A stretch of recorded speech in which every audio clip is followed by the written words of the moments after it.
ULTRAKILL is definitely one of the best games I've played in recent years. From the gameplay to the mechanics, it scratches my brain in just the right way to keep me playing until I realized I spent all night on the cyber grind.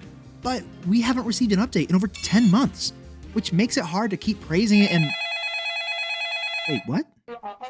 Update? What update? They dropped an update? When? 2 weeks ago? What the f? Hakita and the New Blood Interactive team have blessed us with the biggest technical and visual update ULTRAKILL has ever received, dubbed the Ultra Revamp. It took almost a year to finish, but I don't care about any of that. I know I just complained about not having an update, but the only thing I care about are the brand new Encore Levels, which the dev team stated are about 10 times harder than the levels that they're based on, which, you know, whatever, great, I guess. These Encore Levels are meant to be post-game content, so even if you wanted to play them, you can't do it until you beat the entire game. But since they made us wait so long, Hakita gave us 2 of the 10 planned Encore Levels. When I played them, I did not take their warning seriously, because I completely underestimated what 10 times more difficult even meant. So, real talk here, I posted my last ULTRAKILL video on Friday, February 21st. Why did they wait till the very next Monday to post this huge update? I can't make videos that fast. I'm sorry, sue me. Don't sue me. So after I beat myself up for this unfortunate timing, I updated the game and went in as blind as possible. When I logged in, I was already shocked. New intro, new splash screen, new everything it felt like, so I had no clue what was in store for me. It looks different! And I won't lie, I was a little skeptical going in, because, oh, it's a remix of the previous levels it's based on. I thought it was just going to be a sloppy reskin, maybe some harder enemies that weren't there before, and they're going to call it a day. But when I dropped in, it was completely unrecognizable. Quick context for the people who haven't watched my previous ULTRAKILL videos. Why haven't you watched that, by the way? Also subscribe, thank you. These levels were hot. Fire everywhere, lava everywhere else. It was a hot level. This level was made of ice. Hell has literally frozen over, and my only exit was iced out. Obviously, I tried to light the ice on fire, but that didn't work because video game logic, I guess, and I walked into the first room to fight 4 statues. The devs told me that this is 10 times harder than the original levels, and that was a warning I should have taken to heart, because already they're throwing bosses at me from level 1, they're throwing enemies at me from level 4, from level 7.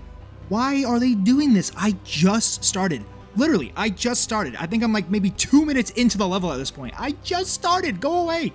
I found myself in this big room with bigger enemies, and I ran into my first death and one of the biggest notable changes that I saw. That looks crazy, what? A super cool new death scene, but also the horror and the fact that my character, V1 at the very bottom, says, I don't want to die. Oh my god. I may have died a few times, but just a little rusty. I was just getting started, alright? We're gonna be in this level for a long time. So I might as well get all the shakes out. Once I beat the room and moved on, I just saw destroyed level everywhere I went. Destroyed machines, icy floors. For some reason I saw cooling chamber signs. Don't really know what that means, but this level was absolutely destroyed. I don't know what I did when I left, but this place did not handle it well. As I was exploring, I just kept getting ran up by enemies, and it's not that the fights were only harder, but the space they gave me was so much less than I was used to. I was fighting in the equivalent of like a hamster cage with like 4 WWE pro wrestlers. I don't know. More exploring, fighting, until I found this room with a staircase that I've never seen before. And at the very bottom, a room guarding a red skull. I didn't really know what was going on, and before I could think about it, 4 more Maurices showed up to try to take me down. And I may have been stuck here a bit longer than I'd like to admit, but you know, no shame, 10 times harder. I'll take the challenge. I finally defeated every enemy in the room once I pulled my head out of my eye, and I grabbed the red skull. Still not knowing what to do with it, I kept exploring until I came across this room. A blue pedestal and a red pedestal. I didn't know what I was doing still, but I know I needed 1 more skull before I figured it out. And remember how the devs said that this level is going to be 10 times harder than the level that they're based on? I didn't really believe that until I met this thing. Yeah. Whoa! It's Radiant. Is that... They're strong. Oh, they're really strong. The Radiant Swords Machine. I don't know what Radiant meant, but I had to fight him. and it was a long fight, way longer than a regular Sword Machine fight. And at the very end, it let me know. Radiants are stronger, faster versions of their original counterpart. A little late at that point, but I mean, I'll take the advice. And then the game just kept throwing Radiant enemies my way, up until I found a slide that led me to the blue skull. I grabbed the skull and went back to the room to place it on the pedestal. Nothing happened at first. I didn't really notice anything change until it got hot. And it only got hotter, as my own body was melting. Wait, what? Whoa. I didn't know I was turning on hell again. I had a timer on me now, and I need to get out as fast as possible. And of course, the game doesn't want to play nice, as it started bombarding me with enemies from every direction. I beat everything as fast as I could, and I tried to run and escape before my timer went to 0, and then it didn't. I found a cooling room. Those signs I saw earlier, the cooling room signs, that was for this. That means whatever I did, I turned the heat all the way back up, and I need to escape before I got burned alive down here. I was now just playing the entire level in reverse, trying to get back to that exit I saw in the very beginning of the level. Fight after fight, with some really close calls, I finally made it back to that blocked off exit door from the very beginning. I found some very familiar bosses waiting for me, and when I finally got to that exit, I was met with 2 Radiant services that were trying to stop me where I stood. The Radiant don't matter. I don't care. Why might care? And I really want to say that this was a hard-fought fight, and it took everything I had, but it really wasn't. These guys went down, it just took a matter of time.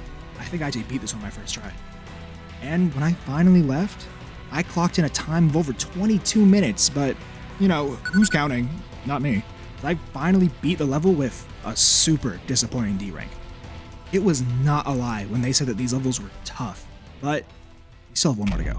I dropped into 1-E, ready to go guns blazing on every enemy I saw, but when I entered Limbo, it was nothing.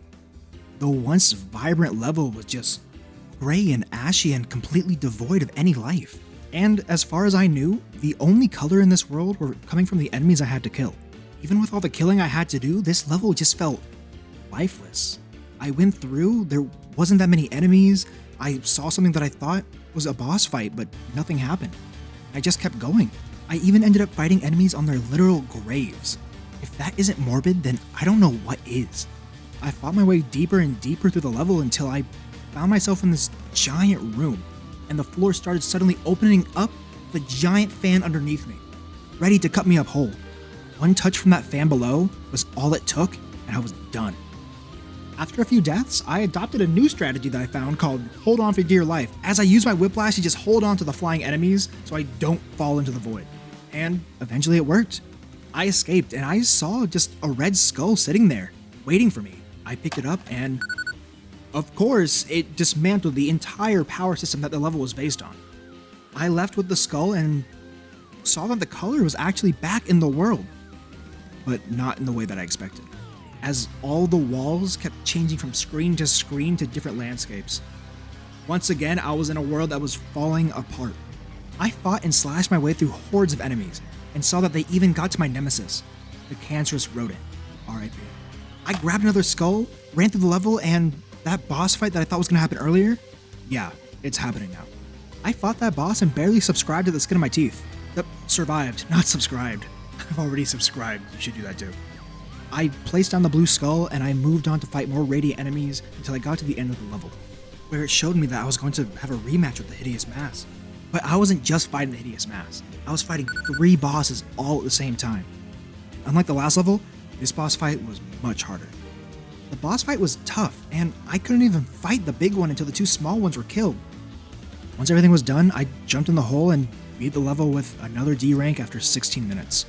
Faster than the first level, but not by a whole lot. And as ready as I was to fight the other 8 Encore levels, they're not released yet. This is where it ends. And yeah, these levels are hard, so much harder than I thought. They're really fun. So I cannot wait for the other 8 Encore levels to be completed. But until then, there's a whole other part of this update to watch. So see you guys next time.